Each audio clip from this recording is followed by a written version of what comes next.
Hey, what's up? Coach Myers coming to you from the Ohio Regional Training Center here at Ohio State. I got a quick quiz for you guys. Okay, how can you spot a wrestler out there in the wild? Is it because they got nasty cauliflower ear? Not necessarily. Some wrestlers wear their headgear in practice. Is it because they got their sweatpants tucked? Not always. Some wrestlers don't have good fashion sense. So, what is the surefire way you can spot a wrestler? Big, strong necks. Now, we know how important it is to have a strong neck for wrestling, but I guarantee that some of you are not training your neck, or if you are training your neck, you're not doing it properly. Now, most of the neck exercises that I see athletes doing are kind of flexion based. So maybe you have a harness on, or you're in a neck machine, you're going right here, those exercises are great. But they can be dangerous if you, number one, have bad form. Like let's say if you're really going too far, kind of binding the spine up, or if you're using too much weight, or if you have some type of existing neck injury. So let's think about kind of neck strength for wrestling. The most important thing is to be able to keep your spine stable.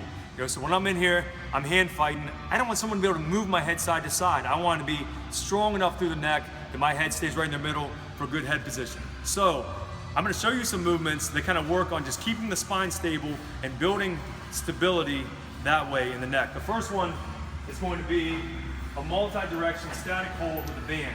You're going to loop a band around some type of immovable object. You don't want to trust someone to hold it because what if they let go, right? Then we're putting it around the head. You're going to step out until you feel like if I go any further, it's going to bend my head that way or I'm not going to be able to stand straight. So I'm going to go out, work out, start with just doing 10-second holds. Then you rotate this way, 10-second holds. Other side, 10 seconds, and then the back 10 seconds. Work up to where you're doing 30-second holds each direction. Now what I like about the back one is when you have that loop around the back and you walk out, and again, I don't want to lean back. I'm trying to keep my body straight. Right here, I'm going to rotate my head just slightly side to side during that 30-second go.